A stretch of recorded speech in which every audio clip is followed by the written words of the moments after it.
Friends, இன்றைக்கி நம்ம மாடித்தோட்டத்தில் ஃபங்க்ஷனில் ரிட்டன் கிஃப்ட்டாக வாங்கிட்டு வந்த செடியெலாம் எப்படி வளர்ந்துட்டுருக்குன்னு தான் பார்க்க போகிறோம். 2 கனகாமரம் செடி கொண்டு வந்திருந்தேன். அதில் ஒரு கனகாமரம் செடி நிறைய பிரான்ச்சஸ் வச்சு பூ வைக்க ஆரம்பிச்சிருச்சு.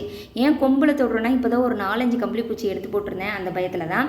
அது கூடவே எடுத்துகிட்டு வந்த இன்னொரு கனகாமரம் செடி வச்சபடியே இருக்குது. ஒரு முன்னேற்றமும் தெரியல.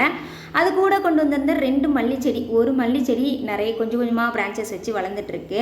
அந்த தொட்டிலே ஒரு செடி வளர்ந்துட்டுருக்கு. இது அவுரி செடியாக இருக்குமோன்ற டவுட்டில் விட்டு வச்சுருக்கேன். அது கூட கொண்டு வந்த இன்னொரு மல்லி செடி இலையெல்லாம் உதிர்ந்துருச்சு. ஆனால் பச்சையிலே இருக்குன்றதுனால அந்த தொட்டியில் வேறு ஒரு செடியும் பிளான் பண்ணி நட்டு வச்சுருக்கேன், 2 செடியாக. அது கூட கொண்டு வந்த செம்பருத்தி சூப்பராக களைச்சி வளர்ந்துட்டுருக்கு. ஆனால் என்ன கலர் செம்பருத்தின்னு தெரியல.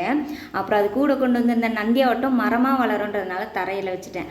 அது கூடவே கொண்டு வந்த இந்த சின்ன நெல்லிக்காவும் தரையிலேயே வச்சுட்டேன். இந்த செடி என்ன பூ செடின்னு தெரிஞ்சால் கமெண்ட்டில் சொல்லுங்கள். இந்த வீடியோ உங்களுக்கு பிடிச்சிருந்தா லைக் பண்ணி ஷேர் பண்ணி சப்போர்ட் பண்ணுங்கள். தேங்க்யூ. Happy gardening.